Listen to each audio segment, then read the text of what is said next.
Ryan Doyle in for Alex Pearson this morning here on the Sun News Network. The mother of a boy that suffers from severe epilepsy refuses to give her son medical marijuana the way the government dictates. Mandy McKnight joins us. She is the mom in question. Mandy, let's start off with a conversation about your little guy, about 6-year-old Liam, and what he suffers from. Liam suffers from a severe form of epilepsy called Dravet syndrome. It's catastrophic and drug resistant, and it causes him to have thousands of seizures a year. And what were you doing to quell those seizures that Liam was going through? In the beginning, we started with the anti-epileptic drugs. We've pretty much tried every drug out there. I think we've tried and failed 10 medications. He's on a special diet, a special high-fat diet to help control the seizures. He's been on that diet now for 5.5 years. And the seizures are, every year, they're still getting worse. They're still getting worse. And you tried the idea of using medical marijuana, but not in the form, I guess, that the government regulates. You tried using oil to control the seizures. That's right. Liam received his medical marijuana license, and he's authorized to use the marijuana to help control his seizures, but according to the regulations of the MMPR, our options are to smoke it, where derivatives of medical marijuana are not allowed. When he was using the oil as opposed to smoking, which I think most Canadians would say would be ridiculous to have a 6-year-old sitting there smoking a joint and puffing on a, something that's got other toxins involved in it. When he was using the oil, those seizures that he was having, hundreds of seizures, how did it treat them? How many was he having after that? Oh my God, it was incredible. The day we started the oil, he had 67 seizures that day, and within 24 hours, he was seizure-free. So he wasn't having any seizures at all, and we had not seen Liam be seizure-free in, it had been a few years that he had gone any period of time without having daily seizures. Describe for me a second the change in your son, in your 6-year-old little guy, when he goes from having 67 seizures in a day to 0. What is that change like when it comes to your little guy? It's amazing. Well, you can imagine having that amount of seizures a day. He wasn't able to feed him. He wasn't able to eat. He wasn't able to walk. He wasn't able to talk. All he did was basically lie in bed or lie on the couch and seize. He didn't have any quality of life at all. He was basically just existing. He wasn't able to enjoy anything.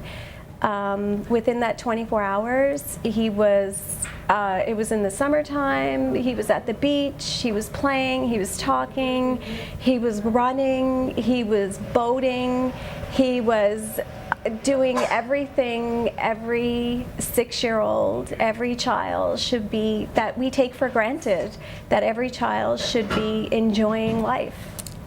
Have you talked to doctors about this, the idea of going to the oil itself as opposed to, other methods? I mean, have they attributed the oil itself to the reduction in seizures? It seems like the one thing that has changed is the idea that he's gone on the oil and the seizures have stopped. Definitely. There's no denying that the medical marijuana is working. I don't think anybody would say that that's not the case. The problem is the form of delivery. We can only get the dry marijuana from Liam's licensed producer. They're not allowed to give it to us in any other form. So then it's left up to us, my husband and I, to make the oil for him, to get it tested so we can see what it consists of, and then be able to dose it properly in order to give him what he needs daily as a medication. And when we talk about the dose and how it's administered, how do you go about giving him that oil? So basically, we infuse the cannabis in a coconut oil, and Liam's on a high-fat diet, so he eats a lot of oil during the day anyway. So getting him to take the oil wasn't a problem at all. We make an oil and then we send it to a lab in BC that will test the oil for us and let us know what is in it. So how much CBD. The two main components that we're basically most concerned with is CBD and THC in the oil. Now, the strain of marijuana that he gets has a very, very small amount of THC, but it's high in CBD. So they send it back to us. They tell us how many milligrams of each is in the oil, and then we give him, right now he receives 50 milligrams of CBD a day. So based on the test results, we know if he needs, a tablespoon of oil a day, and then we split it up between 6 doses, and he gets that throughout the day. Mandy, how is your battle here going when it comes to the powers that be? This seems like a common sense issue. You should have the green light given to you. Where are you when it comes to government on this? So we've contacted the government, and basically we've been repeatedly told that the edibles haven't been clinically trialed, and that it's best suited for clinical trials, that they won't allow any derivatives of the medical marijuana at all. Now, there's a couple of issues here. One is that I would love to see clinical trials, because I know tons of families just like us across the country that are in the same situation that we are in. And we're all kind of doing it blindly. We know it's helping, but it would be nice to have that support. The problem with cases like Liam is that we don't have a lot of time. Kids like Liam, the mortality rate, 1 in 5 kids don't make it to adulthood.